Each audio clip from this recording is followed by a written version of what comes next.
Muy buenos días a todas y todos los que se van uniendo. Vamos a dar 2-3 minutos mientras van entrando todos los participantes en el webinar de hoy.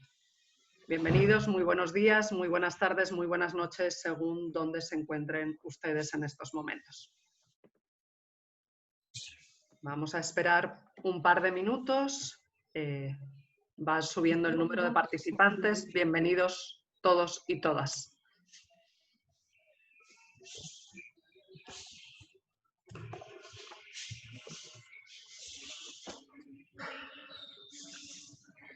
Muy buenos días a todos y todas los participantes que se van uniendo en estos momentos. Muy buenos días a Justo Solórzano, que nos saluda desde Guatemala. A Jenny Rodríguez, muy bienvenidos todos y todas. Bienvenidos al webinar de hoy sobre justicia penal adolescente en tiempos de COVID. Vamos a compartir experiencias de diferentes sistemas legales y contextos de la región.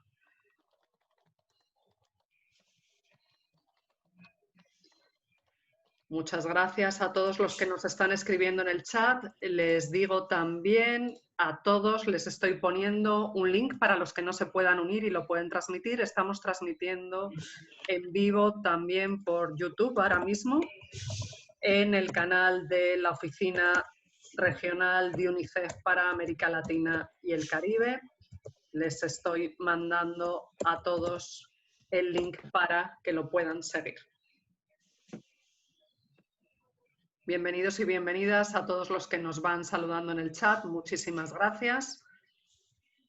Vamos a dar simplemente un par de minutos más y arrancamos mientras siguen sumándose los participantes desde distintos lugares. Muchas gracias a todos los que están poniendo sus saludos el día de hoy. Vamos a darnos hasta las 10:05 hora de Panamá para empezar nuestra sesión. Mucha gente se sigue sumando. Muchas gracias a todos y todas los que se están sumando desde distintos lugares: República Dominicana, Colombia, Guatemala, Chile, veo por el momento Argentina.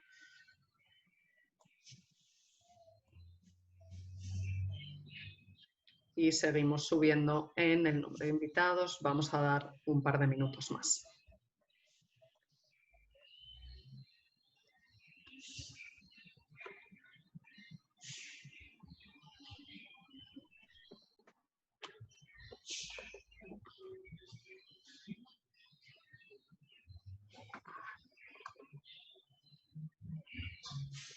Vamos a dar un minuto más y luego ya iniciaremos. Y seguiremos esperando a que se vayan uniendo más colegas.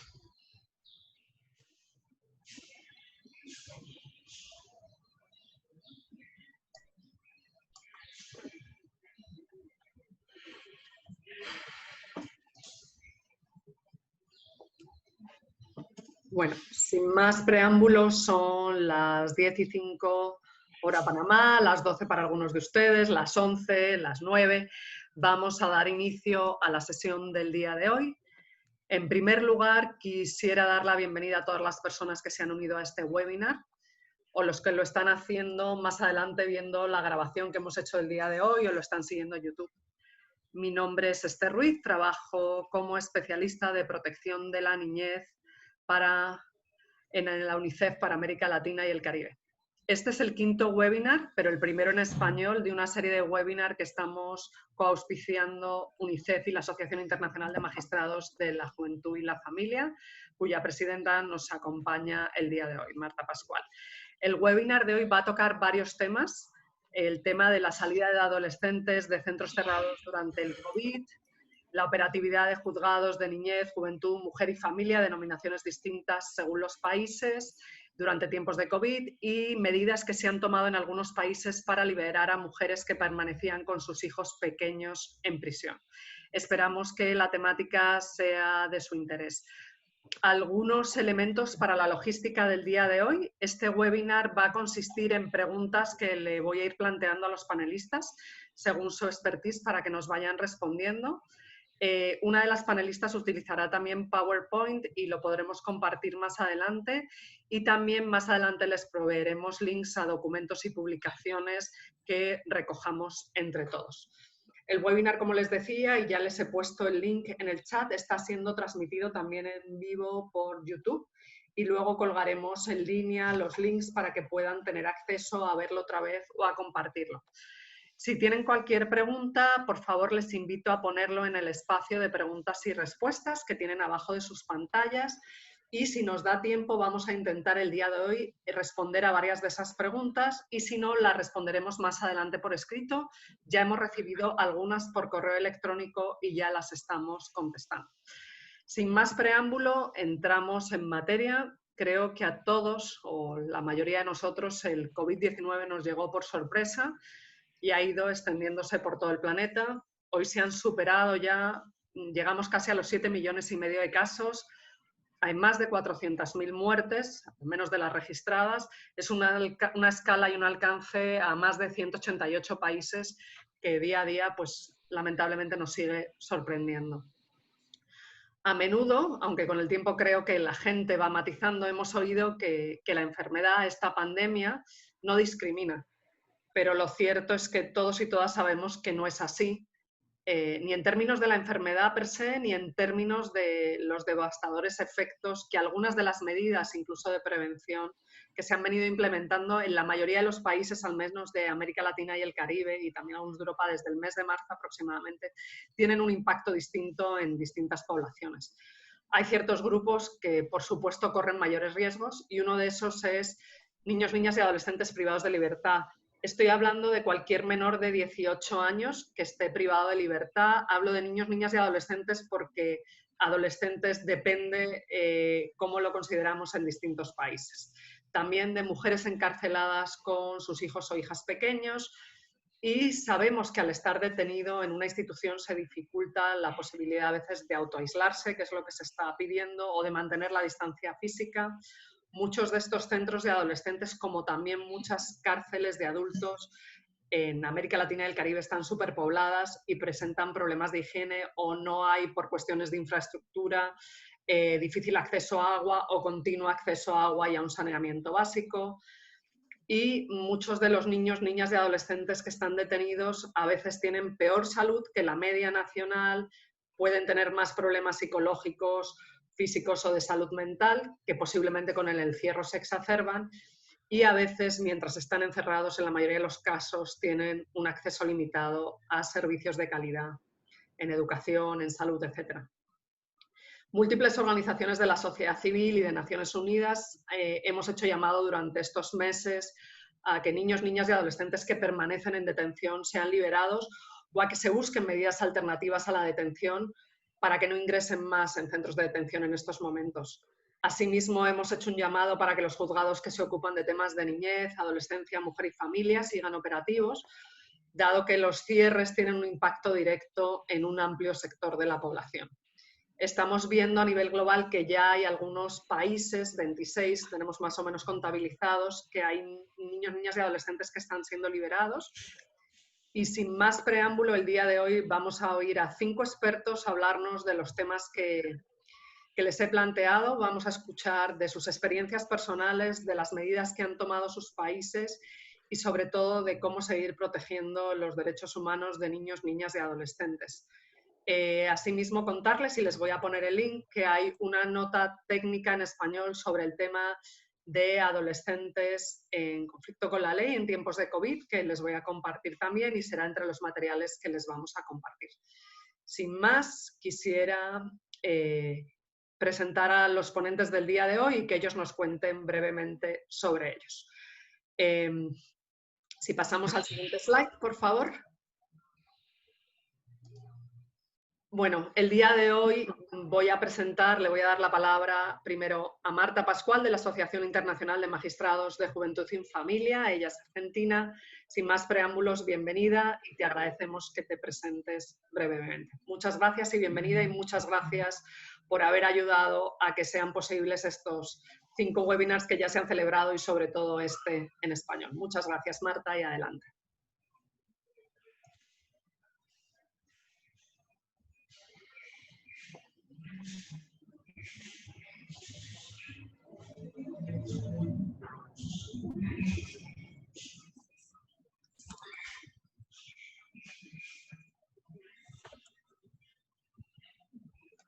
No te escuchamos, Marta.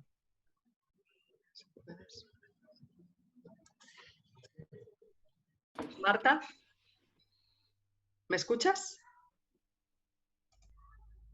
Voy a darle la palabra mientras solucionamos con Marta este pequeño problema técnico a Macarena Cortés Camus del Ministerio de Justicia y Derechos Humanos de Chile. La foto que ven es del señor Sebastián Valenzuela, que lamentablemente no nos ha podido acompañar en el último momento, pero tenemos a Macarena Cortés Camus. Adelante, Macarena. Si te puedes presentar brevemente, te agradezco. Gracias.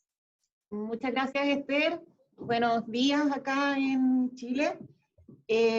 Bueno, primero las disculpas del subsecretario de Justicia. Lamentablemente, producto de la contingencia, fue convocado al Congreso a esta misma hora y por eso no pudo estar acá presente. Pero yo voy a participar en su representación. Yo soy jefa de la División de Reinserción Social del Ministerio de Justicia y Derechos Humanos de Chile. De esta división depende la relación con los servicios de Gendarmería de Chile y el Servicio Nacional de Menores, donde hemos tenido que tomar todas las medidas que vamos a comentar durante esta actividad. También de esta división depende la coordinación del sistema de justicia penal del país, donde también podemos comentar algunas de las acciones que hemos estado tomando para asegurar la continuidad del funcionamiento del sistema de justicia. Así que muchas gracias por la invitación y muy interesante esta actividad. Muchísimas gracias, Macarena. Marta, no sé si puedes probar ahora tu micrófono, a ver si te escuchamos. Marta, ¿nos escuchas?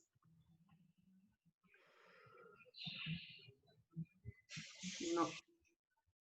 Creo que tenemos un problema con Marta que vamos a intentar solucionar mientras le voy a dar la palabra para que se presente brevemente Verónica Galicia, que es jueza de primera instancia de Guatemala, que nos acompaña el día de hoy. Adelante, Verónica.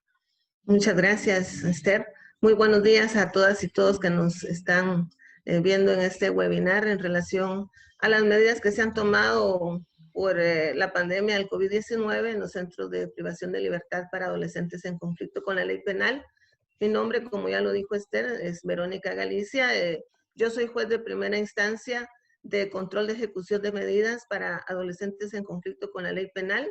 Es decir, que yo tengo que controlar que las medidas impuestas a los adolescentes en las sentencias pues se lleven a cabo de la mejor manera y con el respeto a las garantías y derechos humanos de los adolescentes. Además, pues ejerzo la supervisión sobre 4 centros de privación de libertad, donde están nuestros chicos guardando sus medidas privativas de libertad. Muchas gracias, solamente eso. Gracias. Nada. Marta, ahora te escuchamos nosotros. Te estamos escuchando, si puedes ver el chat. No escucho nada. No.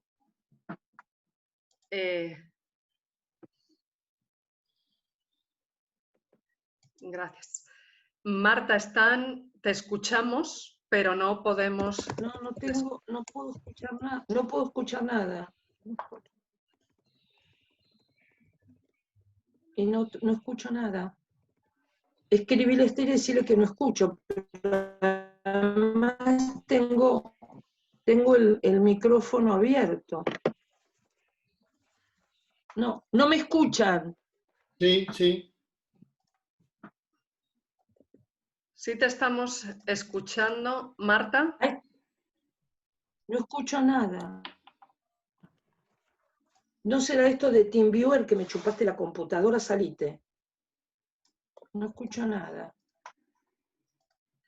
No. Decile a Esther que pasen al otro. No escucho nada. Listo, vamos adelante. Voy a tratar de ir al teléfono. A ver, por favor. Listo. Marta, te estamos escuchando. Esperamos que ojalá te puedas conectar. Te vamos a Sí. mandar un correo. Gracias. Entonces, sin más, le damos la palabra a Luis Miguel Uruñuela, que es director de la Asociación Berritxu en España. Adelante, si te puedes presentar brevemente. Gracias. Hola, buenas tardes aquí, buenos días allí o allá. Bueno, Berritxu es una asociación sin ánimo de lucro que tiene 29 años de vida ya y que, bueno, fuimos los que iniciamos la justicia juvenil en el País Vasco y en Navarra, o sea, lo que sería el norte de España.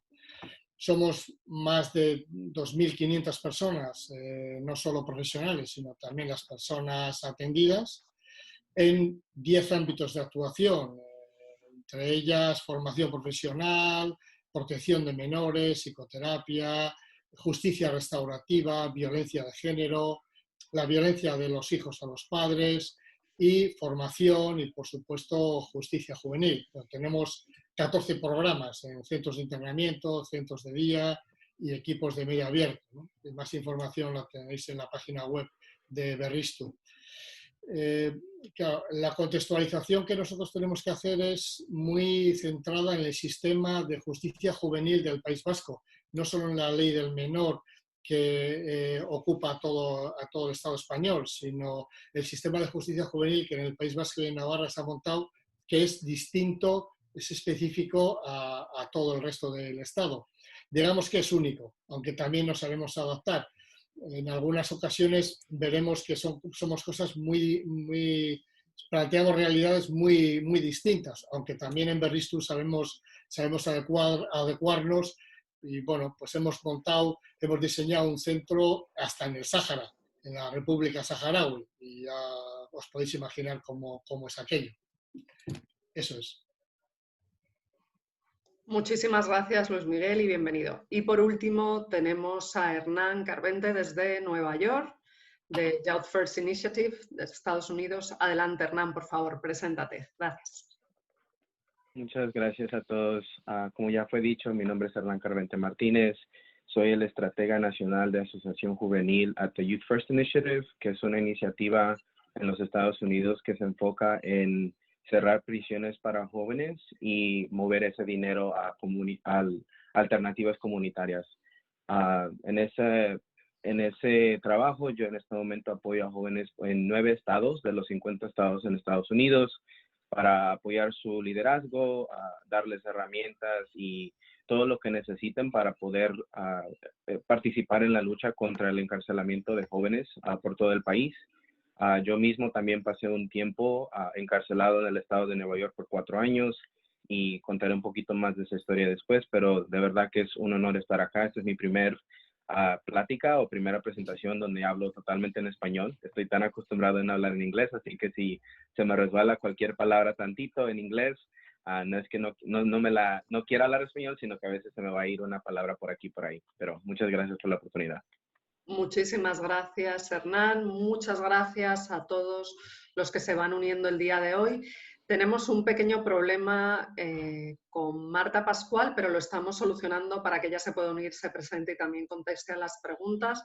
Son los temas del directo, lo sentimos mucho, pero esta nueva forma de trabajar para todos y todos, pues a veces tiene estos inconvenientes de último minuto, pero esperamos solucionarlo lo antes posible. Sin más, aunque luego retomaremos con Marta, vamos a empezar con una serie de preguntas para nuestros panelistas el día de hoy. Quisiera, Verónica, y vamos a poner tu presentación y tienes solo 5 minutos para que podamos oír a todos, si nos puedes contar brevemente sobre las medidas que ha tomado Guatemala en este caso y tú como jueza para liberar o ayudar a liberar a niños, niñas y adolescentes que estaban en régimen cerrado justo ahora en tiempos de COVID, con lo que esto supone en los momentos actuales. Muchas gracias y adelante, Verónica, desde Guatemala. Muchas gracias, Esther. Pues quiero contarles que desde antes de que empezaran ya a haber casos en Guatemala, un día o 2 días antes de que el señor presidente de la República de Guatemala anunciara que ya existía el primer caso, empezamos en el Sistema de Justicia Penal Juvenil de Guatemala ya a hacer planificaciones, ¿verdad? Porque ya sabíamos lo que se nos venía encima como país y teníamos que velar por los derechos y las garantías de los privados de libertad de nuestros adolescentes, principalmente en la salud. Y de esa cuenta, pues con la Secretaría de Bienestar Social de la Presidencia, que es la que en Guatemala tiene la ejecución de las medidas privativas, porque están a cargo de ellos los centros de privación de libertad, empezamos a tener con la subsecretaria de Reinserción, Flor Dolores Hernández, las primeras reuniones para establecer qué se podía hacer, incluso con el Ministerio Público, el Instituto de la Defensa Pública Penal, y de esa cuenta el día 16 de marzo yo dicté una resolución en la que le fijaba un plazo a la Secretaría de Bienestar Social de la Presidencia para que me enviaran un listado con los nombres de los adolescentes que tuvieran un plazo de 6 meses para el cumplimiento de sus medidas privativas de libertad. Además de ello, de las adolescentes embarazadas y que estuvieran viviendo en el centro de privación de libertad con sus hijos. Asimismo, sobre los adolescentes que padecían de enfermedades autoinmunes, ya nos habían indicado que eran enfermedades vulnerables, ¿verdad?, para contraer este virus con mayor facilidad y además de ello, pues ponía más en riesgo la vida. En este sentido, pues la Secretaría de Bienestar Social de la Presidencia nos remitió este listado y el cual se socializó con las demás partes, ¿verdad? Con el Ministerio Público y la Defensa Pública. Acá están viendo en la diapositiva la resolución, ¿verdad? Que pues me fundamento en el artículo 3 de la Convención sobre los Derechos del Niño, en el cual se establece el principio del interés superior y que pues lo desarrolla muy bien el Comité de los Derechos del Niño en la observación número 14. Al momento de tener ya este listado de los niños en estos parámetros que ya les he indicado, se les envió al Ministerio Público, al Instituto de la Defensa Pública Penal, porque es mejor trabajar en forma coordinada en el sistema de justicia penal juvenil para tener un éxito en cualquier situación que se emprenda. Y de esta manera se llevó a cabo una audiencia en la cual pues ya se pudo analizar bien la problemática de cada uno de los adolescentes y pues se le concedió la libertad a 44 de ellos. 44 chicos pues fueron liberados en el mes de abril para que pudieran ir a sus casas y poder deshacinar los centros de privación de libertad, porque el problema del COVID es que una de sus medidas de prevención es el distanciamiento social. Y en una situación de hacinamiento, como pueden haber en un centro de privación de libertad, pues con esto no se puede cumplir. Y como ya se ha dicho, ¿verdad?, de que los centros de privación de libertad pues son muy vulnerables a adquirir esta infección y que además de ello los sistemas de salud están colapsados y que todavía se los recarguemos con los privados de libertad, que al final pues también tendrían que ser atendidos, pues es lo mejor prevenir para que no se infecten. Y de esta cuenta, como les he indicado, se le dio libertad a 44 chicos. En la resolución en la cual ordeno la libertad, también le ordeno a la Secretaría de Bienestar Social de la Presidencia que deben darles un subsidio económico, porque imagínense, salen libres y con la pandemia, si ni los ciudadanos que están sin problemas con la ley tienen trabajo por esta situación, mucho menos un adolescente o un joven, ¿verdad?, que va a regresar a la sociedad. Y de esta cuenta se ordenó que les tenían que dar un subsidio, del cual me están informando que el primer pago se va a hacer ya a finales de este mes, con el objeto de que ellos pues tengan un poco de dinero para poder salir adelante, ¿verdad? Pues comprar su comida o qué sé yo, ayudar en sus casas. Y pues de esta manera se les está apoyando. Además se ordenó que tenían que seguir recibiendo sus clases, sus estudios, ¿verdad? Porque la educación no se puede paralizar. Y se están a través de medios electrónicos, ¿verdad? Para que siempre estuvieran en contacto con los chicos y también que se les siguiera dando sus terapias psicológicas y sus orientaciones sociales. Ahorita en el PowerPoint están viendo la constancia de la resolución en la cual se les otorgó la libertad y se impone este subsidio económico para los chicos que recuperaron su libertad. Estas son las acciones más concretas que se han hecho. Además, pues se han ordenado que se practiquen pruebas de COVID también a 44 o 43 adolescentes que eran un caso de sospecha porque habían regresado de una cárcel de adultos, pero como tenían pendiente su sanción en la justicia penal juvenil, pues están siendo observados y en otra área diferente a la de donde está la población de adolescentes. Esto es todo. Muchísimas gracias, Verónica. Súper interesante las medidas que se están tomando en Guatemala. Tenemos de vuelta a Marta. Como les decía, Marta, estupendo que te tenemos de vuelta. Los problemas del directo, como yo digo, y esta nueva forma de relacionarnos y hacer reuniones que a veces nos juegan malas pasadas. Marta, quisiéramos que te presentes brevemente y de una vez quisiéramos hacerte una primera pregunta, y es si nos podrías contar brevemente sobre las medidas que se han tomado en este caso en Argentina para liberar o ayudar a liberar a niños, niñas y adolescentes que estaban detenidos en régimen cerrado actualmente. Adelante y bienvenida otra vez. Gracias, Esther. Realmente no sé qué pasó con la conexión de internet, cosa que no me está pasando últimamente, pero siempre es así. Bueno, mi nombre es Marta Pascual y yo estoy aquí y agradezco a UNICEF. Este es el segundo webinar que estoy haciendo. El primero fue en inglés y estoy acá en representación de la Asociación de Magistrados y Jueces de la Juventud y la Familia, que es una institución que nos nuclea a docentes, investigadores, toda la gente que está interesado en niños, niñas y adolescentes.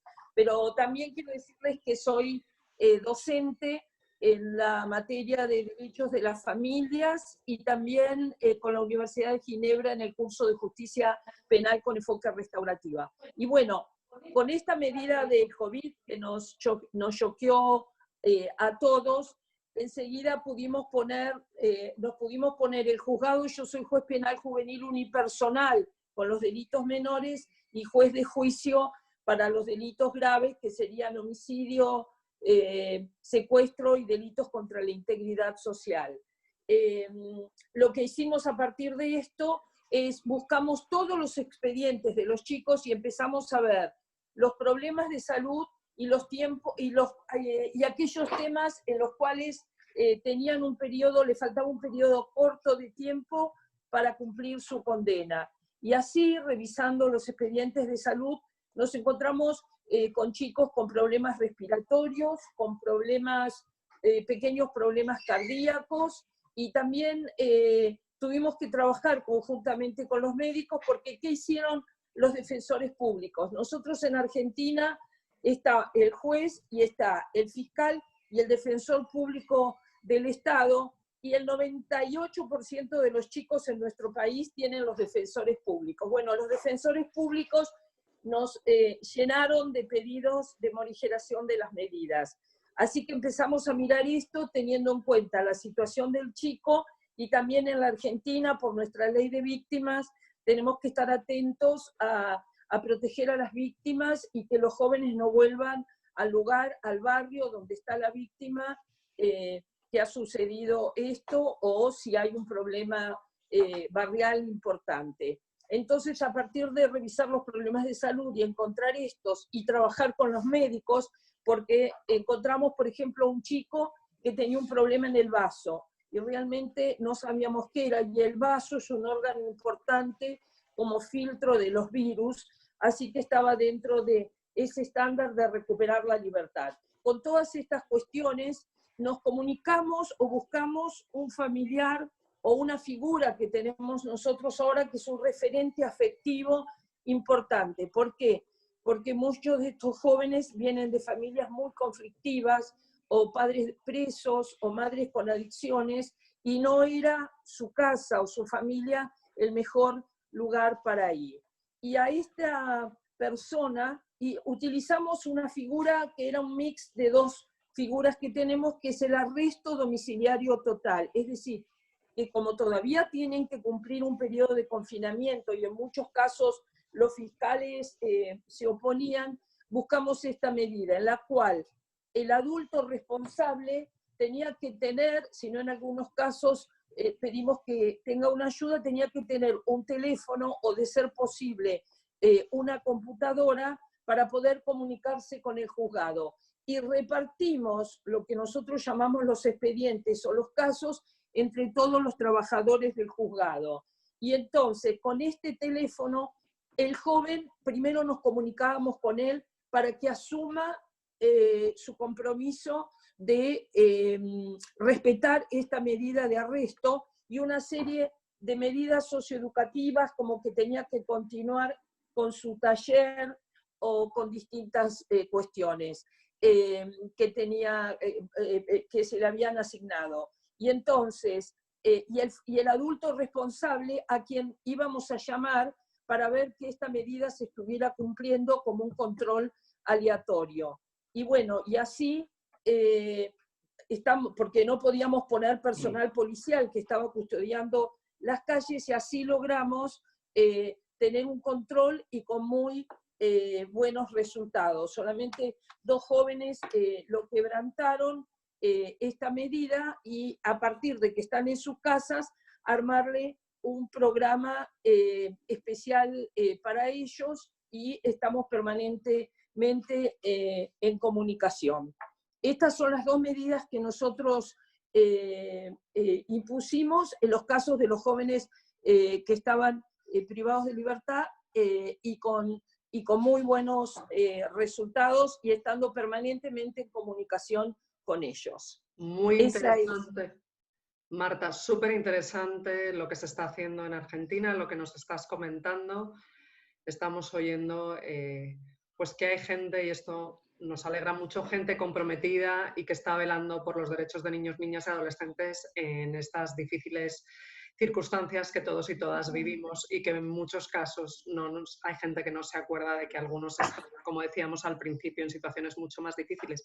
Por último, para esta pregunta quisiéramos también oír a Luis Miguel Uruñuela, que nos cuente de las medidas específicas que se han tomado en España y en particular en el País Vasco y Navarra, donde ellos operan. Bienvenido otra vez y adelante. Vale, muchas gracias. Bueno, yo voy a plantear otra, como ya he dicho en la introducción, otra realidad distinta. Aquí ni el gobierno, ni las juezas, ni las administraciones públicas, ni siquiera como asociación, eso mucho menos, se ha tomado ninguna medida especial para liberar a nadie, ni de régimen cerrado, ni régimen semiabierto, ni régimen abierto. La orden general del gobierno era de confinamiento para toda la población, incluidas las personas residentes en los centros de internamiento de justicia juvenil, o las mismas personas trabajadoras, yo mismo, incluso en los centros que gestionamos de protección de menores, que no tienen obligatoriedad judicial, sin embargo, también hubo confinamiento. Aquí se confinó a todo el mundo. Y en ningún momento se habló de sacar a los menores de los centros. También es cierto que aquí no tenemos problemas de confinamiento. ¿Qué hicimos? Bueno, pues lo primero a nivel de asociación fue ajustarnos a las indicaciones de gobierno. Aquí había unas conferencias casi todas las semanas que daban las instrucciones, que luego se pasaban al boletín oficial del Estado, y es las que había que cumplir. En muchos casos ni siquiera las autonomías tenían posibilidades de cambiar esas órdenes. Otra de las cosas que hicimos, al ser una asociación privada, sin ánimo de lucro, fue adelantarnos muy rápidamente, y en cuestión de pocas horas conseguimos por internet, por cualquier medio, dotar de material sanitario a todos los centros, sea para menores, sea para profesionales. Termómetros, geles, mascarillas, equipos de protección individual, desinfectantes, etc. De tal manera que tuvimos la suerte de estar casi mejor dotados que muchos hospitales de los que ha habido por aquí. Y luego las decisiones a nivel de asociación se centralizaron en una comisión que era la que iba decidiendo día a día qué es lo que había que hacer. Lo primero que decidimos fue extremar las medidas sanitarias en los centros, siguiendo las indicaciones de las autoridades sanitarias y del gobierno. Hemos de decir que en 3 meses ni una persona residente en ninguno de los centros que hemos tenido de justicia juvenil, de protección de mujeres, ha resultado contagiado, afortunadamente. Cerramos los centros de día y los equipos de medio abierto y en estos últimos se ha hecho un seguimiento muy pormenorizado, también telemáticamente, de los menores. Se suspendieron las reuniones de los educadores, las reuniones y entrevistas presenciales, y se decidió hacerla por medios telemáticos. Y bueno, pues, al cabo de un mes, especialmente donde aquí ha habido más problemas ha sido en los medios abiertos y en los centros de día, donde el control para los menores era mucho menor. En los centros los menores nuestros estaban más controlados. Y luego, bueno, nos ha supuesto también organizar el centro de manera que el objetivo fundamental era que la vida cotidiana se suspendiera lo menos posible, ¿no? Y no interrumpir la atención formativa, socioeducativa y psicoterapéutica que se presta. De cierta manera es como si tuviéramos que reinventarnos para que nada se interrumpiera. Esto evidentemente hemos tenido que agradecerlo a la labor de las personas educadoras que se han implicado muchísimo, han tenido un comportamiento muy ejemplar. Y luego también con los menores lo que hicimos fue una labor de educación, sensibilización, participación y abrir vías de colaboración, de tal manera que ellos también se sintieran implicados y rebajar un poco la ansiedad y el miedo que les pudiera producir esa situación. Luego veremos algunos frutos de esa labor, de tal manera que eso nos permitió que los menores internados tuvieran un comportamiento, pues bueno, más que ejemplar, como nunca se había tenido.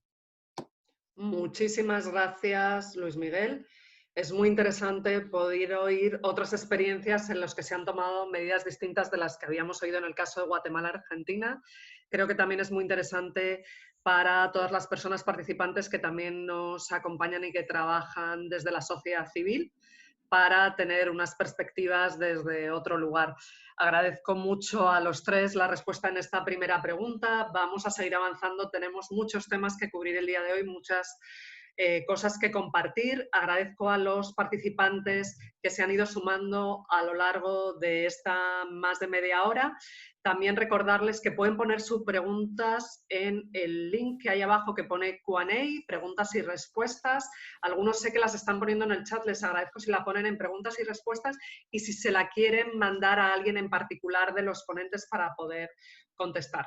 Sin más, me voy a la siguiente pregunta y es un tema que también nos interesa mucho y del que hemos recibido comentarios también de algunos países de América Latina y el Caribe, y es respecto a la iniciativa que ha tenido Chile, y aquí le voy a preguntar a Macarena Cortés, que nos acompaña hoy, como les decía al principio, desde el Ministerio de Justicia y Derechos Humanos de Chile, sobre la liberación de mujeres que estaban en cárceles con sus hijos o hijas pequeñas, que es una población sumamente vulnerable y a la que había que prestar una atención especial, y que sabemos que Chile ha tomado una serie de medidas.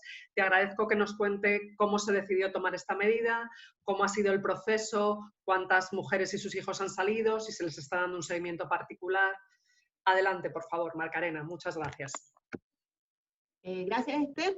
Bueno, sí, efectivamente, nosotros, al igual que los otros países, ya desde febrero de este año estamos preparándonos un poco para ver de qué manera podíamos enfrentar la pandemia cuando los casos se fueran produciendo en el país. Particularmente en Gendarmería de Chile es una situación bastante delicada porque nosotros tenemos un sistema penitenciario que tiene una importante sobrepoblación, tenemos más de 40.000 personas privadas de libertad, y por lo tanto comenzamos a trabajar con medidas preventivas, la generación de protocolos, la adquisición de elementos de protección personal que nos permitieran evitar los contagios, considerando que el nivel de hacinamiento, de sobrepoblación en nuestros penales iba a ser una dificultad.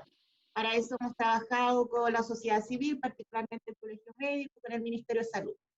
Eso por una parte con las medidas administrativas, pero también nos dimos cuenta que uno de los temas que había que abordar era la descongestión del sistema penal, y para eso se tomaron dos medidas principalmente. Una que fue, junto con la Defensoría Penal Pública, la revisión de las medidas cautelares de privación de libertad, para que en aquellos grupos prioritarios que hemos denominado, aquellos grupos que se encuentran en una situación de mayor riesgo en relación con la pandemia, pudiéramos instar ante los tribunales de justicia con la revisión de las prisiones preventivas y que fueran modificadas por otras medidas que se pudieran cumplir en su domicilio. Y también se impulsó una modificación legal, la ley de indulto conmutativo, justamente para modificar el cumplimiento de la sanción respecto de estos grupos y que pudieran ser cumplidas en arresto domiciliario. Dentro de estos grupos se encontraban precisamente las mujeres embarazadas y las que se encontraban dentro de los establecimientos penitenciarios con sus hijos menores de 2 años de edad. ¿Y esto por qué? Porque este grupo ha sido un grupo de especial preocupación para nuestro ministerio desde antes de la pandemia. Habíamos estado trabajando en una mesa técnica interinstitucional para abordar la situación de los niños y las niñas que viven con sus madres en los establecimientos penitenciarios y de las mujeres embarazadas, y de ese diagnóstico que se había levantado el año pasado, lo que se concluía como los más importantes nudos críticos eran justamente las dificultades en el acceso a la salud, las limitaciones de las condiciones de infraestructura y habitabilidad de estas secciones. Entonces, por lo tanto, claramente no era un espacio adecuado para enfrentar la situación en la que nos vemos. Entonces, a partir de ello, el día 17 de abril se publica esta ley, la 21.228, que favorece con el indulto conmutativo a las personas que son mayores de 75 años, las mujeres entre 55 y 75 años, hombres entre 60 y 75, este grupo de mujeres quienes también tenían reclusión nocturna, medidas que implicaban el tránsito entre el medio libre y la privación de libertad, porque lo que se trataba era de evitar la propagación del virus. Respecto de las mujeres en particular, cabe señalar que fue el primer grupo que nos preocupamos de que pudiera acceder a este indulto conmutativo, fueron las primeras personas en salir, y cómo se hace el control de la medida es a través de una app, de un sistema de control que se llama GeoVictoria, en el cual se hace un reconocimiento del rostro, si se puede hacer a través de un celular, o bien a través del reconocimiento de voz, pensando de qué manera también se podía facilitar el control del arresto domiciliario sin necesidad de tener un control y de esta manera evitar la propagación del virus. En general, las personas que fueron beneficiadas con el indulto conmutativo fueron 1.570 personas, y de ellas 185 mujeres. De estas 185 mujeres, 22 estaban embarazadas o permanecían en reclusión con un hijo menor de 2 años. Existía en ese momento un total de 104 mujeres que cumplían con estas características y 59 eran condenadas. Por lo tanto, aproximadamente un poco menos del 50% fueron las que pudieron acceder a esto. ¿Y por qué? Porque existían dos limitantes. Uno, habían delitos que estaban excluidos, y también se exigía un tiempo de cumplimiento de condena, que no quedaran por cumplir más de 36 meses. Quizás es importante también comentar un poco respecto de las características de estas mujeres que pudieron acceder al indulto conmutativo, y una de las cosas que nos llamaba la atención y que también hacía más sentido en relación a esta medida es que el 13% de ellas tiene un hijo, pero todo el resto tiene 2 o más hijos. Entonces, por lo tanto, el poder conciliar los aspectos de seguridad con el respeto y protección de los niños y de la no separación de la familia para poder cumplir de mejor manera con el aislamiento social, porque considerando también que en nuestro país están rigiendo cuarentenas preventivas desde hace bastante tiempo, esa fue una de las medidas legislativas que se tomaron en Chile. Muchísimas gracias, Macarena, por lo que nos compartes. Muy interesante. Otra mirada a lo que se está haciendo en algunos países en relación con el interés superior de niños, niñas y adolescentes, en ese caso de niños y niñas más pequeños que estaban en cárceles con sus madres o mujeres embarazadas, como nos comentas, y también incluso el que esas mujeres puedan cuidar a sus hijos e hijas, algunos que estaban fuera de prisión, y conciliar también los derechos de niños, niñas y adolescentes. A continuación me gustaría darle la palabra. Como ven, estamos teniendo una visión muy amplia de distintas medidas, distintos países. Y ahora quisiera pasar con Hernán, que nos acompaña, como les decía al principio, para los que se han unido después, desde Nueva York. Hernán, nos gustaría mucho si nos puedes contar de tu experiencia personal, de lo que te pasó como adolescente en Estados Unidos, como adolescente latino en Estados Unidos, que nos cuentes un poquito de tu historia en unos 5 minutos. Muchísimas gracias y adelante, Hernán. Gracias, Esther, y gracias a todos los panelistas. El contexto que han puesto para esta plática es muy importante. En los Estados Unidos, para ponerles un contexto antes de contar mi historia, tenemos 2.3 millones de personas en cárcel en este momento, incluyendo adultos, jóvenes, hombres y mujeres. Y de esos 2.3 millones, 44,000 son jóvenes en este momento. Nosotros en los Estados Unidos no nos hemos movido de esta práctica de encarcelar a jóvenes, a veces por crímenes que son literalmente una pelea en la calle y también tener una pequeña cantidad de droga o algo mínimo, literalmente. Tenemos esta mentalidad punitiva en los Estados Unidos donde pensamos que todo se arregla con encarcelar a una persona y no proveemos los recursos necesarios para que jóvenes, sus familias y sus comunidades los puedan apoyar. Yo entré al sistema penal en Nueva York por el crimen de atento de asesinato. Yo antes era un pandillero y actualmente durante ese tiempo estuve en muchos problemas, no nomás con la ley, pero también en casa. Era una persona que se enojaba mucho, tenía muchos problemas con mi salud mental, era un adicto a las drogas, cocaína, marihuana, alcohol, y tenía una cantidad de problemas que experiencié como un joven, y todo eso en algún punto se acumuló a yo tener tanta rabia dentro de mí que pensé que la única forma que yo podía agarrar la atención de mis padres, de mis maestros y de toda la gente en la comunidad era tras violencia o tras tratar de hacer otras actividades que no eran necesariamente buenas ni para mí ni para mi comunidad. Y en este momento, cuando reflexiono en todas esas experiencias aquí en Nueva York, me doy cuenta que todo lo que yo estaba tratando de hacer cuando yo era joven es literalmente pedir ayuda, y todos los adultos durante ese tiempo me veían no solo nomás como un problema, pero como alguien incapaz de cambio. Y en los Estados Unidos eso es una cultura.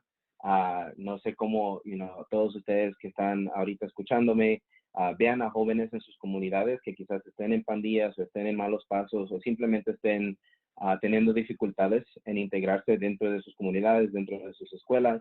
Yo era uno de esos muchachos y me ven aquí. Solo he estado libre 8 años, pasé 4 años en la cárcel, tuve 2 en condición, en supervisión condicional, y literalmente durante ese tiempo yo tuve que hacer muchas cosas a la difícil. No habían muchos recursos cuando salí de la cárcel para mí. La universidad a la que traté de aplicar me hizo un montón de preguntas por mi récord criminal. No tenía recursos financieros, entonces esa práctica de dar un subsidio o algo financiero para apoyar es muy importante. Y durante mi tiempo en la cárcel, lo que era importante para mí eran las visitas, tener actividades educativas, tener recreación, tener voluntarios de la comunidad viniendo a visitarme y a apoyarme de alguna forma. Y en este momento, por todos los Estados Unidos, todas esas actividades han sido literalmente o paradas totalmente o modificadas de alguna forma, donde quizás de vez en cuando venga la gente porque no quieren poner este contacto entre jóvenes y gente de la comunidad. Y literalmente todas las condiciones que yo viví durante el tiempo en la cárcel ahora están mucho más peores. Aquí en los Estados Unidos tenemos el problema de poner a gente en confinamiento solitario. Entonces, literalmente poner a una persona en su celda por 24 horas sin contacto con nadie. Y esa era una práctica que hemos tratado de luchar contra en los Estados Unidos. Y en este momento es una práctica otra vez normal, literalmente poner a jóvenes en sus celdas y dejarlos ahí para tratar de practicar lo que el Centro para el Control y la Prevención de Enfermedades trató de poner como 6 pies de distancia para poder mantenerse protegidas aquí en los Estados Unidos. Y no hay forma de hacer eso en la cárcel. Literalmente, cuando yo estuve ahí, tienes que a fuerza estar al lado de la gente con quien estás todo el tiempo, por más que sea un grupo pequeño o un grande. No hay forma sanitaria, no hay ninguna forma literalmente segura para mantener esa distancia, ni mucho menos para poder apoyar a jóvenes de una forma sustantiva o muy buena, sin tener que traer a gente de afuera, y en este momento eso no es posible. Las medidas que se han puesto en los Estados Unidos en este momento no han sido suficientes. Solo 2 gobernadores de los 50 estados que tenemos han puesto literalmente órdenes ejecutivas para apoyar a jóvenes en la cárcel. Han visto una cantidad de liberaciones en diferentes estados, pero la campaña de la cual yo soy parte en este momento está abogando por el total cerramiento de todas las cárceles juveniles por todo el país. Una, por la práctica punitiva en la que yo acabo de describirles. 2, por la falta de ayuda que proveen a los jóvenes que están en la cárcel. Yo personalmente pasé por todas esas brechas de seguridad, de apoyo de seguridad en la comunidad.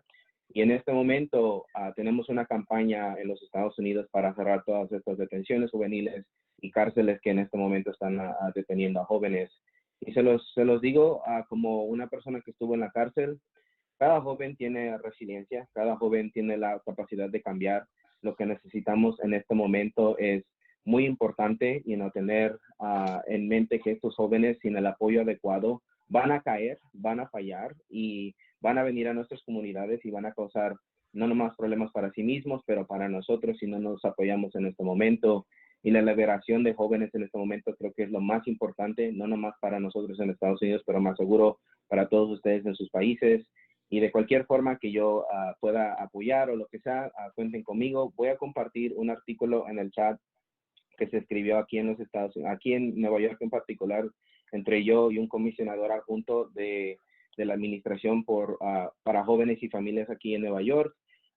También pondré en el chat un link a nuestro website donde tenemos recursos. La mayoría es en inglés, pero si los ven y tienen preguntas o algo al respecto, yo estoy muy dispuesta a comunicarme con cualquiera de ustedes después de esta plática. Pero muchas gracias por la oportunidad de compartir mi historia y también lo que está pasando en los Estados Unidos. Muchísimas gracias, Hernán. Agradezco de corazón que nos cuentes de tu experiencia personal y que nos des esos mensajes tan claros sobre lo que viven adolescentes y jóvenes, sobre la capacidad de resiliencia que tienen, pero también sobre la necesidad de que sean acompañados adecuadamente, y gracias por compartir también esos artículos. Una vez más, invito a todos los participantes que vayan poniendo también sus preguntas, también que nos digan a quiénes van dirigidas. Les repito, como dije al principio, que si no nos da tiempo el día de hoy a contestar a todas en el espacio que tenemos, vamos a contestarles por escrito, así que agradezco si nos dicen a quién van dirigidas esas preguntas dentro de los ponentes. Vamos a compartir, como Hernán ya está empezando a hacer algunos materiales. Les repito que estamos transmitiendo también en vivo por YouTube y que vamos a tener todo grabado y van a poder acceder a esta grabación después, tanto ustedes como compartirlo con otros. Vamos a seguir avanzando porque no nos queda mucho tiempo y tenemos todavía varias preguntas para los panelistas. Voy a volver en este momento con Verónica de Guatemala y quisiera que brevemente, si podemos responder en unos 3 minutos, dado que el tiempo se nos va corriendo, de tu experiencia también en una primera línea de juzgado en tiempos de COVID. ¿Cómo estás procediendo tú con casos en los que hay niños, niñas y adolescentes involucradas? Ya nos habías contado un poquito antes. ¿Qué se está diciendo diferente en los tiempos de COVID que estamos viviendo y qué retos has encontrado específicamente? Muchas gracias, Verónica. Adelante. Muchas gracias. Pues en concreto, en primer lugar, lo que se hizo, yo ordené que no hubieran traslados de adolescentes al juzgado, ¿verdad? Se suspendieron las audiencias de esta manera, y porque el hecho de que un adolescente esté saliendo a la calle, pues esto lo pone en riesgo, y su regreso nuevamente al centro de privación de libertad pone en riesgo a los demás adolescentes que están en esas condiciones, ¿verdad? Entonces se está trabajando a puertas cerradas, pero eso no significa que no estemos en coordinación con las demás instituciones que velamos por los adolescentes privados de libertad. Y de esta cuenta hemos tenido reuniones a través de la plataforma Zoom con la Secretaría de Bienestar Social de la Presidencia, con el Ministerio Público y el Instituto de la Defensa Pública Penal, porque es muy importante mantener esta comunicación. La Secretaría de Bienestar Social de la Presidencia me informa periódicamente sobre el estado de salud de los adolescentes privados de libertad. Ellos han tomado muy buenas medidas también, muy buenos protocolos para evitar los contagios adentro. Me hacen solicitudes también constantemente en relación a cambios, por ejemplo, de medidas. Si hay algún chico que necesita o tiene algún problema, pues inmediatamente se le da solución, a pesar de que estamos a puertas cerradas, ¿verdad? Como les indicaba, ya he ordenado que se lleven a cabo 44 pruebas para establecer si hay padecimientos de COVID en los adolescentes, porque así pues se pueden tomar mejores medidas. Además, como en el juzgado también tenemos un equipo técnico, porque esta justicia nos ordena en la Ley de Protección Integral de la Niñez y de Adolescencia que cualquier resolución que se tome en relación a los adolescentes en conflicto con la ley penal debe ser con la recomendación de un psicólogo, de una trabajadora social, un pedagogo, y pues también los equipos técnicos del juzgado están también en reuniones constantes con los equipos técnicos de la Secretaría de Bienestar Social de la Presidencia para saber cómo se está trabajando en relación a los abordajes, a las terapias psicológicas. También, hemos tenido coordinaciones con la Cámara Penal para que nos instalen mámparas, ¿verdad? Ya cuando retornemos a la normalidad nuevamente con audiencias presenciales y pues por tener medidas de seguridad para poder llevarlas a cabo. También se está trabajando ahorita a través de UNICEF y USAID la posibilidad de llevar a cabo audiencias a través de la plataforma Zoom, audiencias virtuales. La Secretaría de Bienestar Social de la Presidencia pues suspendió las visitas de las familias a los centros de privación, pero ellos han estado en comunicación con sus familias, principalmente la mamá y el papá, a través de videollamadas. También a través de videollamadas están teniendo también sus estudios, ¿verdad? En lo interno de los centros de privación de libertad. Siguen trabajando con sus talleres ocupacionales. La Secretaría les ha grabado videotutoriales y pues ellos así es como siguen trabajando en la panadería, en costura, ¿verdad? Que es los talleres que más están trabajando. Entre ellos están fabricando mascarillas y aquí les presento una mascarilla que están haciendo que es para personas con discapacidades auditivas. Nadie ha pensado en una mascarilla de estas, sin embargo, los chicos de Guatemala, los centros de privación de libertad, sí han pensado en las personas sordas, que ellos leen los labios y digamos una persona que los acompañe y todo el mundo con mascarillas en las calles, ¿cómo se van a poder comunicar? Y sin embargo, pues acá tenemos esta mascarilla, me la voy a poner para que ustedes más o menos se hagan una idea. Y pues miren la sensibilidad que tienen ya porque se están preocupando por las personas sordas y que se puedan comunicar por lo menos con un familiar que tenga una mascarilla, ¿verdad? También pues están elaborando pan para darle a sus familias. El hecho de que estén privados de libertad no significa que no tengan la posibilidad de poder ayudar a sus familias, que en la mayoría son de escasos recursos. Han fabricado bolsas de víveres, han repartido hasta la presente fecha 791 bolsas con víveres, es decir, privados de libertad, y mucha gente pensará son delincuentes, pero mientras están ya en el cumplimiento de su sanción, la reinserción se va logrando, la sensibilidad a la sociedad a la que hay que ayudar también se está llevando a cabo. No se ha descuidado en las medidas privativas de libertad ni sus estudios ni sus abordajes.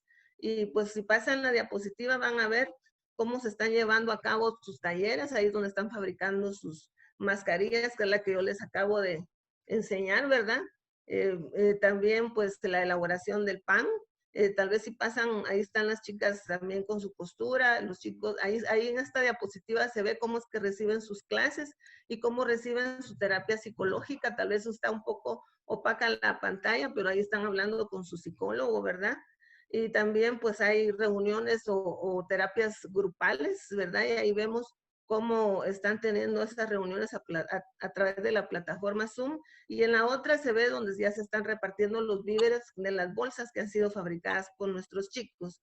Los principales retos que tenemos: coordinar con los objetos procesales, el adaptarnos a los trámites, a dejar por un lado los trámites escritos y presenciales, a utilizar los medios electrónicos y virtuales. Esto ha costado un poquito, ¿verdad?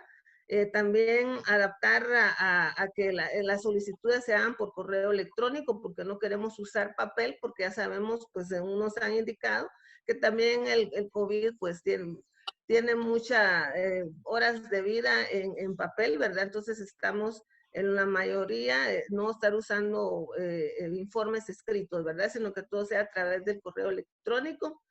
También otro reto es que los sistemas virtuales no vayan a vulnerar los principios de los adolescentes, como lo son la confidencialidad, porque posiblemente pueda haber alguna persona fuera del proceso que pueda tener acceso a estas plataformas, porque no sabemos con certeza si son plataformas seguras. También establecer una forma de trabajo ya a futuro, ¿verdad? Porque nos tenemos que acostumbrar a vivir con este virus. Entonces tenemos que adecuar nuestro sistema de trabajo para poder seguir por muchos años más. Muchísimas gracias, Verónica. Súper interesante todo lo que nos compartes, estas iniciativas de los adolescentes y lo que están haciendo dentro y cómo se les está acompañando, estas mascarillas, etcétera. Muy buena iniciativa, muchas gracias por compartir. Nos quedan varias preguntas, tenemos mucho que está saliendo también en el chat. Les invito también a los panelistas si pueden ir viendo el chat y alguna de las preguntas, muchas son para ustedes con lo que van poniendo. Hay mucho interés. Les repito a todos los participantes del día de hoy que quizás no podamos responder todas las preguntas ahora, pero responderemos por escrito si no dan los tiempos. Yo le voy a pedir a todos los panelistas un favor muy fuerte y voy a ser un poco más directa. Les voy a cortar a los 3 minutos, un poco para, lo siento mucho, pero nos gustaría todavía oír sus respuestas a varias preguntas que quedan y poder también leer algunas de las preguntas de los panelistas. Entonces, les voy a dar 3 minutos exactos. Les voy a hacer una pregunta muy rápida a Luis Miguel y a Hernán primero, 3 minutos cada uno. Ya habíamos hablado de este tema un poco, nos habían contado, pero me gustaría, si por favor nos cuentan 1 o 2 ejemplos concretos relacionados con los derechos de los adolescentes que justamente han seguido encerrados estos meses y con las restricciones derivadas del COVID. Por ejemplo, cómo han mantenido, ya nos han contado algunos ejemplos, el contacto con sus progenitores y demás familiares, cómo se han podido seguir utilizando las distintas instalaciones en su lugar de reclusión. Veíamos que Hernán nos contaba que en el caso de Estados Unidos no, ver cómo se está haciendo en el País Vasco y en Navarra, y también si han podido seguir con su educación y los servicios de rehabilitación sin problema. Hemos visto ahora el ejemplo también de Guatemala. Solo si pueden complementar un poco en 2 o 3 minutos cada uno. Muchísimas gracias, para pasar luego a la siguiente pregunta. Luis Miguel primero y luego Hernán. Gracias. Luis Miguel, estás en mute. Si puedes abrir tu micrófono, por favor. Vale, perdón. Plantearía muy rápido 3 situaciones. La situación que quizás más, para nosotros, más rara o fuerte fue la de tener que encerrar a un menor de 14 años que vino por primera vez al centro. Era obligatorio el aislamiento de 15 días si no se tenía certeza de no contagio. Entonces entró en una habitación, no entró en la habitación suya, sino en una habitación especial, y era además asistido por los profesionales que entraban de astronautas. Entonces no les veía ni la cara, les podía oír, pero no les veía ni la cara. Bueno, ¿cómo atendemos a este? Bueno, es un adolescente, pero raspado, casi un niño, que las había liado muy gordas fuera, pero que, bueno, que pasar 15 días aislado en un sitio que no conocía a nadie, bueno, pues nos exigió plantearnos cómo salvar esta situación, ¿no? Y bueno, pues es un ejemplo de mejora e imaginación de los educadores y las educadoras, ¿no? Individualizar la atención lo más posible, que no se perdiera nada, que no estuviera más allá de 30 minutos sin asistencia por parte de algún profesional, ¿no? Aula, se le llevaba también atención psicológica, se le subió una bici a la habitación, una bici estática para que pudiera hacer ejercicios, se le dejaban los vídeos, los ordenadores para que pudiera ver películas de vídeo, etcétera. De tal manera que se estuvo todo el rato constantemente pendiente de él. Y el desafío era que no pasar más de 30 minutos. Tenía un botón además sin asistencia. Tenía un botón en el cual si necesitaba ayuda, incluso aunque no hubieran pasado 30 minutos, se le atendía, excepto por la noche, que también se solía pasar a ver si se oía ruido o no, y a ver cómo estaba, ¿no? El efecto que nos preocupaba mucho de esta situación y de los, digamos, de los encierros, era si habría algún sufrimiento psicológico, aparición de posibles efectos iatrogénicos. La situación más gorda fue la de no poder conectar con la familia, ¿no? Y el resultado, no vimos efectos iatrogénicos medidos por parte de los educadores y por parte de los psicólogos de los centros. Afortunadamente no se han visto ni se han detectado efectos negativos por parte de los menores. Inmediatamente eran vueltos a la vida cotidiana. La segunda situación sería expresar cómo expresar lo que estaban viviendo de una manera positiva. Entonces hicimos un concurso de vídeos intercentros. El vídeo ganador está colgado en nuestra página web. No voy a contar el proceso porque no voy a tener tiempo, pero bueno, fue un proceso muy participativo y durante una semana los menores internados de nuestros centros estuvieron dándole vueltas al tema. Y la tercera situación es la situación de las aportaciones. También nosotros, como contaba Verónica, se mandaron cartas a personas enfermas y a personal sanitario de apoyo al personal sanitario. Aparece también en la página web una foto de unos médicos que alucinaban. Se elaboraron también mascarillas para que no las tuviera, también con algunos centros de gente con alguna discapacidad. Y esto va a lo que decía antes Hernán, contra las etiquetas negativas de estos adolescentes. ¿Qué podemos aportar? ¿Qué pueden aportar? Pues pueden aportar muchísimo. Ahí nosotros tenemos una militancia enorme de que casi retributiva, de que estos menores no solo cumplen su condena, sino que además son capaces de aportar a la sociedad aspectos muy positivos de manera voluntaria. Eso. Muchísimas gracias, Luis Miguel, por lo compartido. Si puedes, te agradezco muchísimo si puedes poner el link a vuestra página web en el chat ahora mismo para que todos puedan ver esos vídeos, esas cartas, etcétera, y vean lo que habéis estado haciendo. Creo que es muy interesante poderlo compartir. Muchísimas gracias, Luis Miguel, y doy de una vez la palabra a Hernán, que ya nos había compartido un poco sobre este tema previamente. Adelante, Hernán. Sí, muchas gracias. Creo que las prácticas que han sido compartidas hasta el momento en todos sus países son literalmente lo que necesitamos en este momento en los Estados Unidos. Una de las prácticas que sí estamos evaluando mucho por todo el país es esta práctica de mensajeros creíbles. Entonces, un mensajero creíble sería una persona como yo, alguien que ya ha pasado por el sistema penal, una persona que ha experienciado todas las partes del sistema y que también es parte de la comunidad del cual el joven quizá o muchacha venga.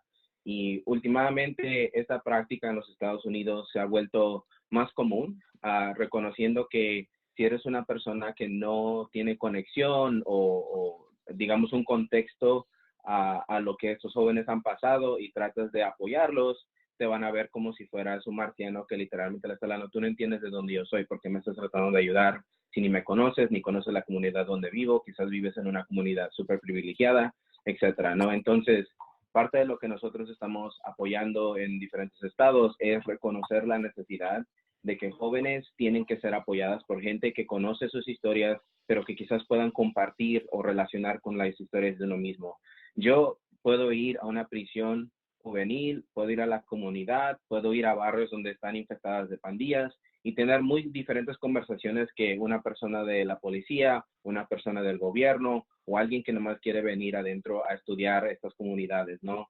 Entonces, parte de lo que nosotros queremos promover como una solución es tener estas charlas con gente que literalmente ha vivido por esa experiencia, meterlos a las prisiones, a las detenciones pagarles un salario, o sea, que sea un trabajo, no como algo voluntario, pero sino volverlo parte de la cultura de apoyar a estos jóvenes. Una. Dos, dentro de la cárcel, honestamente, yo sé que hay gente que ha preguntado qué podemos hacer para fortalecer a los jóvenes que están en la cárcel. Yo soy del pensar que tenemos que, literalmente, no nomás en los Estados Unidos, pero como un mundo, imaginar un mundo donde una prisión no es una solución. Entonces, en este momento, en Nueva York cuesta $450,000 para encarcelar a un joven por un año. Y mi pregunta básica hacia jóvenes es, si yo te diera $450,000, ¿para qué usarías este dinero? ¿Para qué con qué ayudarías a tu comunidad con este dinero? En este momento cuesta casi 31 millones de dólares para correr la prisión en donde yo estuve por 4 años. Ustedes se pueden imaginar lo que podemos hacer con 31 millones de dólares en sus países, imagínense aquí en los Estados Unidos. Entonces, una de las cosas que sí quiero poner como contexto para ustedes es obligarnos a imaginar no cómo crear más formas de hacer prisiones bonitas y mejores, pero sino cómo de verdad apoyar a jóvenes en la comunidad para remover esta necesidad de tener que poner a jóvenes en condiciones que son horribles en muchos países y muchos estados aquí en los Estados Unidos. Y la última cosa que diría es, en este momento, no hemos tenido muchas ganancias en los Estados Unidos de poner recursos que de verdad apoyen a jóvenes en la cárcel. Visitación digital no es, siempre hay una excusa de seguro público, de seguridad adentro de las detenciones penales acá. Siempre hay un problema con seguridad. Nosotros en los Estados Unidos hablamos mucho de seguridad en un contexto muy punitivo. Entonces, hemos tratado de verdad recrear esa narrativa de que qué es lo que de verdad es seguridad, que el joven esté saludable, que su familia tenga el apoyo necesario para apoyarlos cuando se reintegren a la comunidad, que tengan los recursos financieros, los recursos de servicios sociales y otras conexiones que de verdad apoyen a estos jóvenes mientras estén dentro, pero también mientras se van reintegrando a la comunidad. En este momento hemos tratado de parar lo que se dice, hemos tratado de parar totalmente que ningún joven entre en una cárcel en este momento nuevamente, y que también los que están adentro en este momento, que se evalúen todos los casos uno por uno, y si jóvenes están supuestos a salir en 4 meses, de nada da que no los soltemos ya. ¿Y cuál es la diferencia en 4 meses?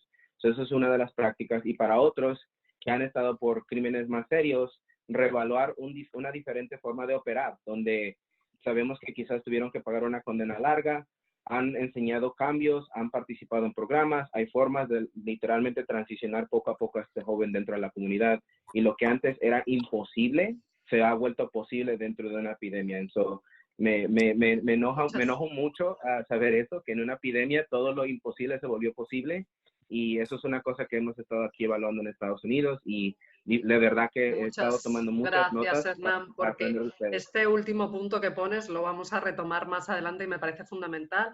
El tema que has dicho de inversión, la inversión en prevención, y es algo que desde los que estamos hoy aquí representados, especialmente desde UNICEF, que tenemos programas en todos los países de América Latina y el Caribe, por ejemplo, estamos apoyando fuertemente, son programas de prevención, atención y buscar alternativas. Entonces, muchas gracias por poner el tema, por poner los costos y ver cómo se pueden empezar a hacer cosas diferentes. Y luego hablaremos justamente de las oportunidades que da el COVID. O sea, qué se puede hacer ahora que no se podía y qué nos puede ayudar a pensar distinto hacia adelante. Sin más, voy a saltar a otra pregunta con Marta y Macarena en esta ocasión. Me gustaría preguntarles a ambas, ya han tocado un poquito este tema, es cuáles han sido los 2 mayores retos enfrentados en el caso de Argentina y después de Chile para liberar justamente también a adolescentes que estaban en régimen cerrado. ¿Cómo se han superado esos retos? En Argentina, además, Marta, sabiendo la división que tiene el país, pues supongo que también habrá variado de una provincia a otra, y también saber si han seguido totalmente abiertos y operativos los juzgados, o si no es así, qué medidas se han tomado, que también antes Verónica desde Guatemala nos comentaba al respecto. Adelante, Marta, por favor, te escuchamos. Bueno, en primer lugar, como estas medidas se han sido operativas y los jóvenes han comprendido esta oportunidad y como yo dije antes, en los casos de mi juzgado solo he tenido 2 problemas, que uno de los jóvenes siguió con su medida socioeducativa y otro volvió a su lugar de encierro porque había vuelto con su grupo o con su pandilla. Pero quiero decir que esto también forma parte de la pregunta, que acá hemos tenido muchísima oposición con la prensa. La prensa amarilla y todos los principales titulares dijeron: jueces abren las puertas y feroces asesinos han recuperado la libertad y van a atentar con nuestra seguridad. Y coincido y retomo también lo que dijo anteriormente Hernán. La población no sabe lo costoso que son, cuánto sale un joven encerrado, con un resultado que acá de cada 10 personas que están en la población adultas, 8 han pasado por estos lugares, con lo cual la reincidencia es muy alta, y coincido en que hay que invertir en estas medidas socioeducativas o en otras cuestiones que tengan que ver con acompañar a los jóvenes y a las jóvenes.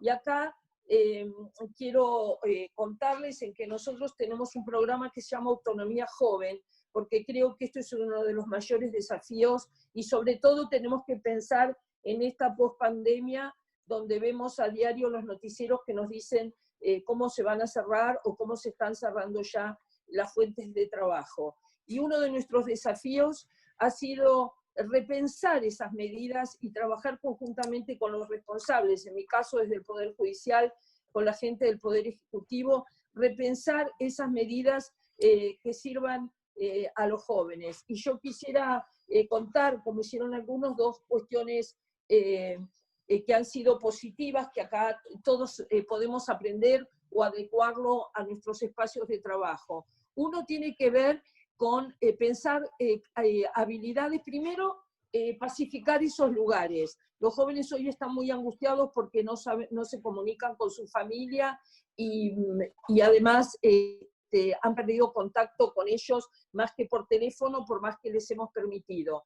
Entonces, una de las cuestiones es hablar con ellos, repensar.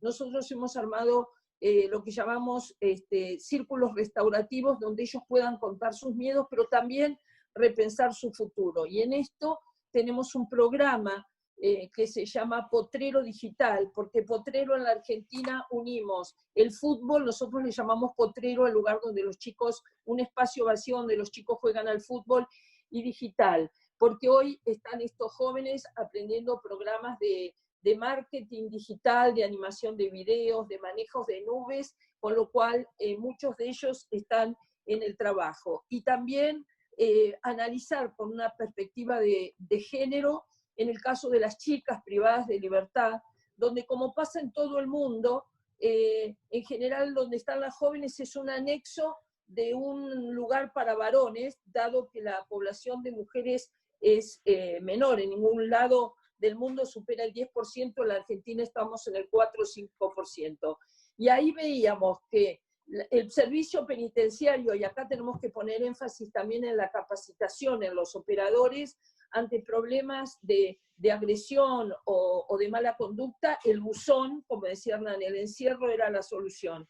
Tenemos que capacitar, pero también pensar en las jóvenes, en que puedan hablar de sus problemas en estos círculos sanadores, y pensar en talleres. Anoche estuvimos reunidos para trabajar en la unidad 40, donde tengo que decir con dureza que se nos suicidó una chica y otra también atentó contra su vida por esta violencia contenida que está en estos lugares, y también donde los talleres y las actividades no tienen una política de género y tienen repostería o talleres de costura que no son las habilidades que le gustan. Entonces, pensar de una manera creativa y que les sirva para los jóvenes en el afuera y en el ahora, para sentir que se están dignificando. Muchísimas gracias, Marta, y agradezco enormemente cómo has incorporado la perspectiva de género. Es un tema que muchas veces se olvida, es fundamental tenerlo en cuenta en todos los aspectos, porque tiene unos impactos distintos estas medidas, normalmente tratándose de si son chicos o chicas. Hablando del tema de chicos o chicas, sé que muchos de los que están conectados y nosotros mismos utilizamos muchas veces, porque es lo que se utiliza en el sector judicial, el término menores. Solo decir que nosotros tratamos de evitar en todo momento, y lo quisiera decir aquí, el término menores. Hablamos de niños, niñas, adolescentes, de todos esos. Hablamos de menores, pero menores de 18 años en cuestión de edad, pero no nombrarlos de menores porque les hacemos de menos es un término que muchas veces tiene una connotación despectiva y quería tocar este tema. Sin más, paso a Macarena. Nos queda luego otra pregunta muy interesante para todos los ponentes y recordarles a los ponentes que mi colega Ana Catalina les está pasando también las preguntas que son específicamente para ustedes en el chat, para que vayan tiempo. A lo mejor no nos da tiempo el día de hoy, pero luego se las mandaremos para que puedan ir contestando también. Muchas gracias a todos una vez más y adelante, Macarena. Bueno, gracias. Quizás primero contarles un poco cuáles son las medidas que nosotros hemos tomado en el sistema de justicia juvenil acá en el país también para intentar que los jóvenes puedan estar en el medio libre y no privados de libertad, porque independientemente de que en nuestro país no tenemos un problema de sobrepoblación o de hacinamiento en los centros privativos de libertad, afortunadamente, de todas maneras estamos claros que no es el lugar para que los jóvenes estén en este momento. Entonces, en ese sentido, además de las medidas de prevención para evitar los contagios, dentro de las cuales también han estado la prohibición de visitas que se comentó por algunos panelistas anteriormente y que nos ha obligado a tomar medidas adicionales, como por ejemplo dotar a los centros de herramientas que les permitan mantener un contacto remoto, o sea, independientemente de que las medidas sean sanitarias, nosotros no podemos estar vulnerando derechos por esto y el mantener un contacto con su familia, con las personas cercanas, es un derecho de los jóvenes que tenemos que ver la manera creativamente de mantener eficiente. Otra de las medidas también que yo diría que han sido una dificultad y que tenemos que ser bastante innovadores para ver cómo lo abordamos es de qué manera podemos mantener una rutina de actividades, el acceso a las prestaciones que les corresponden, y eso yo creo que ha sido bastante difícil de poder estar implementando durante este periodo. Ahora, en relación a las medidas que permiten la recuperación de libertad por parte de los jóvenes, tal como se ha hecho en adultos, en el caso de los adolescentes, se ha hecho una revisión de las medidas de internación provisoria. A partir de esas medidas que han sido impulsadas por la Defensoría Penal Pública, han logrado salir 189 jóvenes durante este periodo, y también respecto de los jóvenes que han sido sancionados a una medida de privación de libertad, de 308 han logrado salir 95, hemos revisado todos los casos, que les quedan 6 meses por cumplir para ver en cuáles de ellos era posible acceder a una medida de sustitución de sanción, para poder en el fondo rápidamente lograr esa sustitución.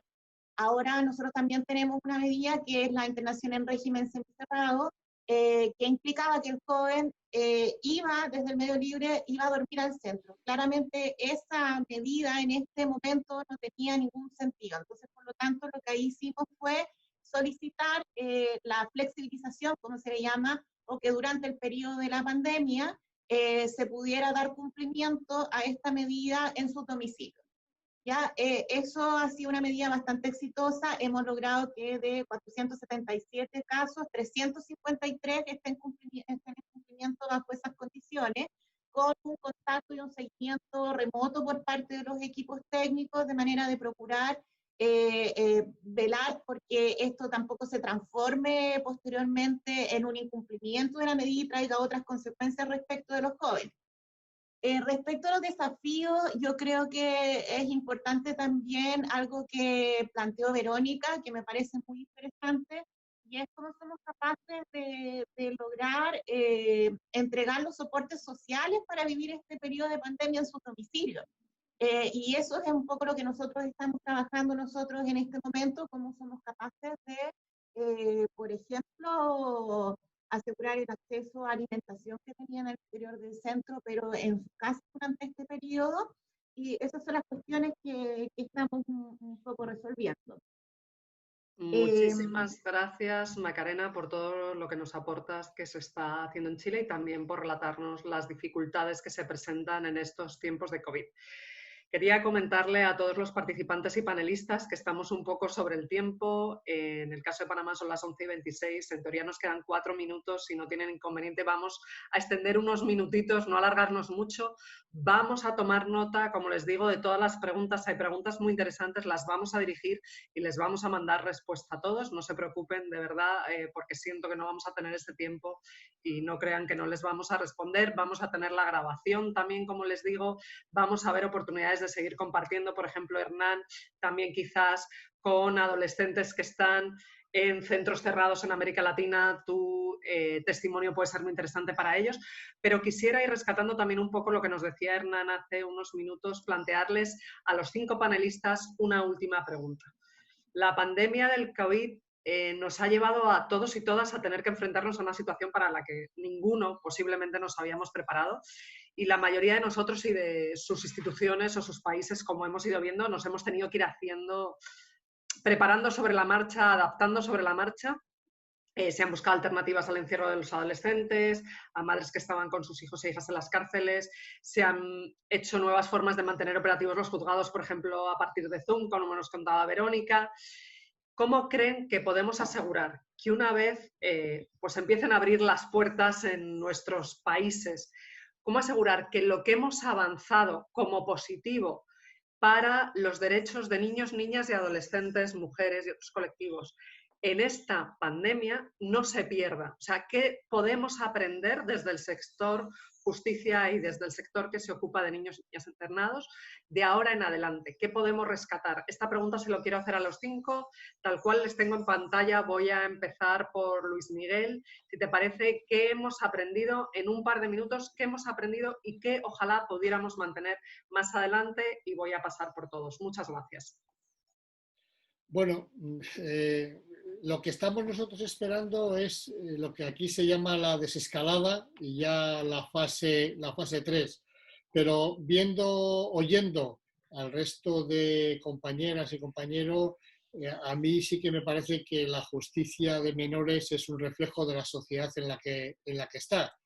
Y por lo tanto, desde ahí esa sociedad tendrá que aportar lo que tenga que aportar, ¿no?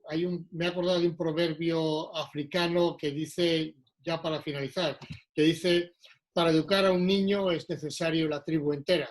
Entonces, si no conseguimos que el resto de la gente se implique, pues no haremos gran cosa. He acabado antes de los 2 minutos. Muchísimas gracias, Luis Miguel, por todo lo que nos has compartido el día de hoy. Voy a seguir en orden como os tengo en pantalla. Le daría la palabra ahora a Hernán. Sí, gracias. Creo que lo que hemos aprendido durante esta epidemia es que prisiones en general no son lugares para jóvenes. No importa qué tan bonito las pongamos, la deprivación de libertad no es una cosa que un joven debería de experienciar. Se los digo yo, hace 2 años yo atenté de tomar mi propia vida, traté de cometer suicidio. Yo sé que esa fue una pregunta entre las personas que están viendo, la correlación entre la experiencia de estar en la cárcel y la salud mental. Yo he estado en terapia por el último año, cada semana por el último año. He tenido que pasar por muchas etapas desde que salí hace 8 años y los efectos de haber estado en la cárcel me siguen hasta el día de hoy, con mi relación con mi familia, con mi relación con mi hija de 11 años. Yo tengo 28 años, o pueden hacer la matemática cuando ella nació cuando estuve en la cárcel. Así que todo lo que yo les cuento ahorita, para mí ha sido una realidad ya mucho más antes de COVID. No es nada que yo no haya tenido que ya pensar o experienciar. Entonces lo que aprendí fue que ese no es lugar para jóvenes. Y lo que yo espero que salga de esto también para todos los países representados en esto, y lo que le he contado a gente en UNICEF, es la necesidad de traer a jóvenes que han sido impactados por nuestros sistemas de justicia en todos sus países a una mesa de asesores o como le llamemos, que en verdad nos mantenga accountable, que nos mantengan derechos en asegurarnos que los jóvenes por todo el mundo reciban el apoyo, el amor y la oportunidad de curarse de las heridas de haber estado en un sistema penal, y que ellos de verdad nos digan lo que el futuro tiene que ser. Entiendo que todos aquí tenemos mucha experiencia, que somos activistas, jueces, personas que trabajan maybe en el sector social, pero hay una gran necesidad, de la cual yo abogo mucho en Estados Unidos, de empoderar a jóvenes a que ellos sean los líderes en este momento. Porque ellos tienen la solución, tienen la creatividad, y cuando la edad nos va subiendo, se nos va bajando la creatividad, y jóvenes nunca se les acaba la energía. Siempre tienen ideas, siempre pueden hacer más.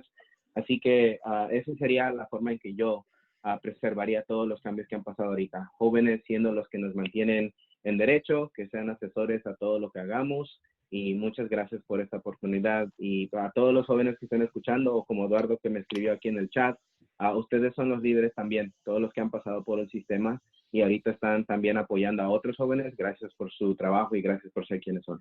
Y gracias a todos los panelistas también. Muchísimas gracias, Hernán, una vez más por lo que nos compartes. Tomamos nota desde UNICEF de esa necesidad de tener un grupo de asesores, de adolescentes y jóvenes que hayan pasado por el sistema y que nos puedan dar sus testimonios directos, y ojalá muy pronto podamos organizar también una llamada con varios de ellos y compartirlo con todos los que nos acompañan el día de hoy. Siguiendo mi pantalla, le voy a dar la palabra un par de minutos a Verónica para estas palabras de cierre. Adelante, Verónica.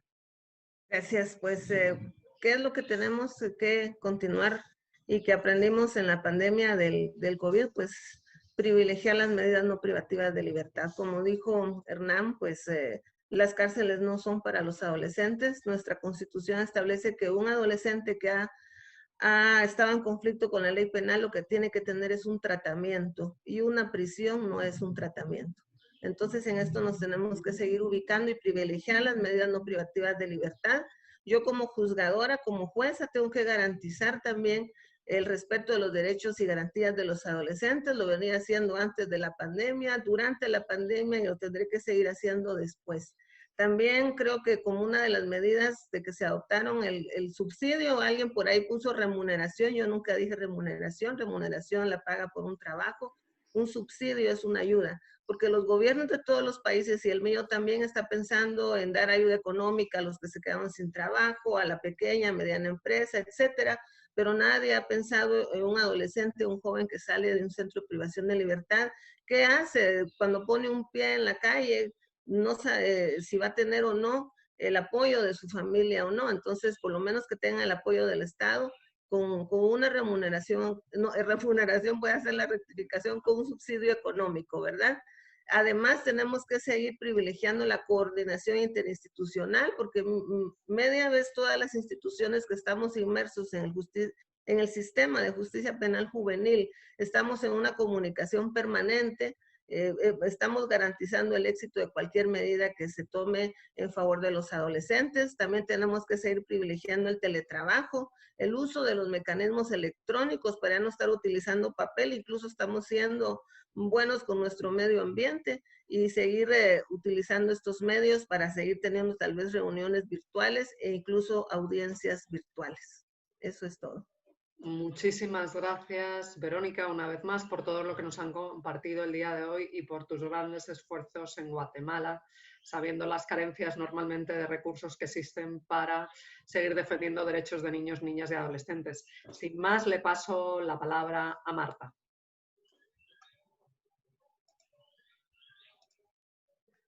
Un segundo, Marta, que no te oí. Ahora te oímos. A ver, pero hay un problema con...